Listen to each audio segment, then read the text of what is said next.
오늘은 에스라 2장의 말씀을 전하도록 하겠습니다. 함께 읽은 에스라서는 10장으로 기록되어 있습니다. 분량은 굉장히 작지만 사실은 그 안에 담겨 있는 하나님의 사랑은 굉장히 크다고 할 수 있습니다. 먼저 이 에스라서를 인물 중심으로 좀 살펴보면요, 이 수룹바벨을 중심으로 언약 백성이 다시 예루살렘으로 돌아오는 내용이 있습니다. 여러분들이 아는 것처럼 이스라엘 백성이 70년 바벨론 포로 생활에 끌려갔습니다. 한마디로 이야기하면 죽은 인생입니다. 그런데 죽었다가 수르바벨을 중심으로 백성들이 돌아오는 내용, 그리고 50년이라는 시간이 흘러서 오늘 본문의 주인공이라고 할 수 있는 이름인 에스라를 중심으로 두 번째로 2차로 백성들이 돌아오는 내용이 에스라서에 기록되어 있습니다. 그리고 참고로 이 시간이 10년 정도 흐른 후에 느헤미야를 중심으로 성벽이 건축되는 내용이 바로 느헤미야서라 할 수 있습니다.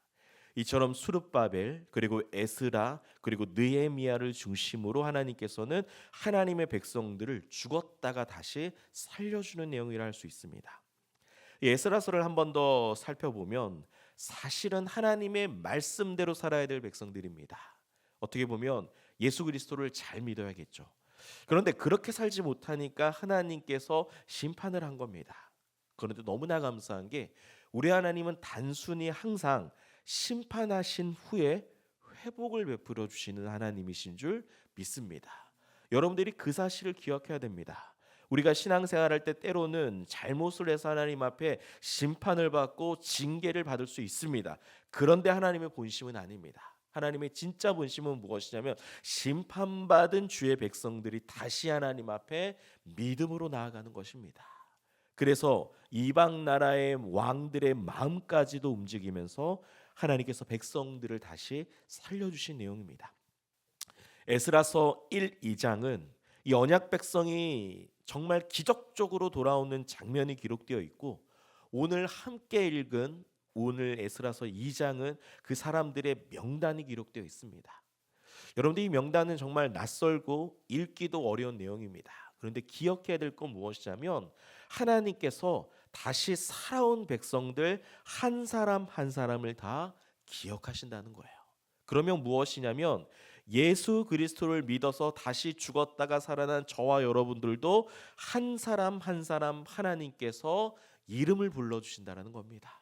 그리고 한 사람 한 사람의 인생을 다 하나님께서 기억하신다라는 거죠. 그리고 에스라서 3장부터 6장은 성전이 재건되는 내용이 기록되어 있는데 가장 먼저 이스라엘 백성들이 한 건 무엇이냐면 하나님 앞에 번제를 드렸다는 거예요. 그러니까 백성들이 죽었다가 다시 살아와서 하나님 앞에 한 것이 무엇이냐면 다시금 내 삶을 하나님 앞에 온전히 다 불로 태워드리는 번제를 드리는 삶입니다. 그러니까 예수 그리스도를 믿고 죽었다가 살아난 저와 여러분들이 가장 먼저 해야 될 게 무엇이냐면 하나님 앞에 예배드리는 삶입니다. 여러분들, 예배는 내가 시간이 있기 때문에 드리고, 예배는 내가 어려운 상황이 있기 때문에 드리는 것이 아니라 구원받았기 때문에 드리는 우리 인생 가운데 가장 복된 시간이 되기를 소망합니다. 오늘 이 아침에 드리는 예배도 마찬가지입니다. 물론 우리의 기도 제목이 있지만 더 근본적으로는 우리가 예수 그리스도의 복음을 들었기 때문에 우리가 하나님을 예배하는 겁니다. 여러분들 에스라서를 짧은 본문이지만 읽다 보면 반대 세력들도 있습니다. 그래서 무려 15년이 건축되는 기간이 중단됩니다. 여러분들, 우리는 15년이라는 시간을 그냥 짧게 읽고 넘어가지만 생각을 해보면 인생 가운데 15년입니다. 그러니까 15년 동안 기도 제목이 응답되지 않은 겁니다. 여러분들, 우리가 인생을 살아가면서 우리가 정말 기도하는 내용이 15년 동안 기도 제목이 응답이 없었다? 근데 여러분들 기대하시길 간절히 소망합니다. 때가 되면 하나님께서 가장 선한 길로 인도해 주실 줄 믿습니다. 그러므로 여러분들, 우리 기도가 1년 했고 2년 했고 5년 했고 10년 했고 이것이 중요한 것이 아니라 우리가 그 하나님을 믿는 것이 중요한 삶인 줄 믿습니다. 여러분들, 이러한 귀한 은혜의 메시지가 바로 이 에스라서라 할 수 있는데요. 에스라서를 곰곰이 여러분들이 읽어다 보면 에스라서에는 하나님의 손길이 묻어 있습니다. 에스라 초반부에 보면 이방 나라의 고레스의 마음을 하나님께서 만져주십니다.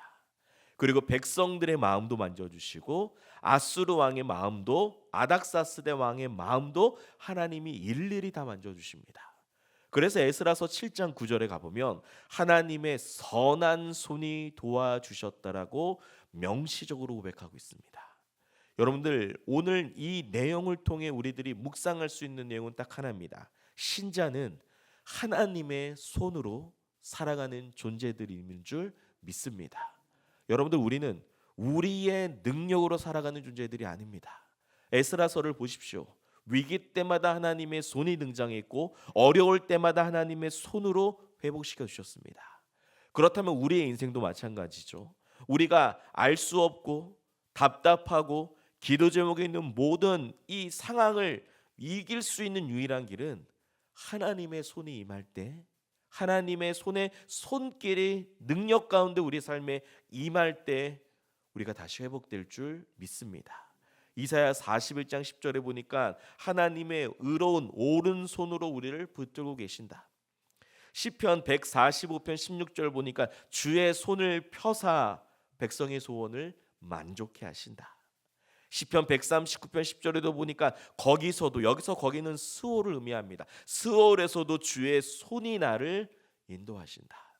그러므로 여러분들 오늘 이 하루 하나님의 손길을 바라보는 하루가 되길 간절히 소망합니다.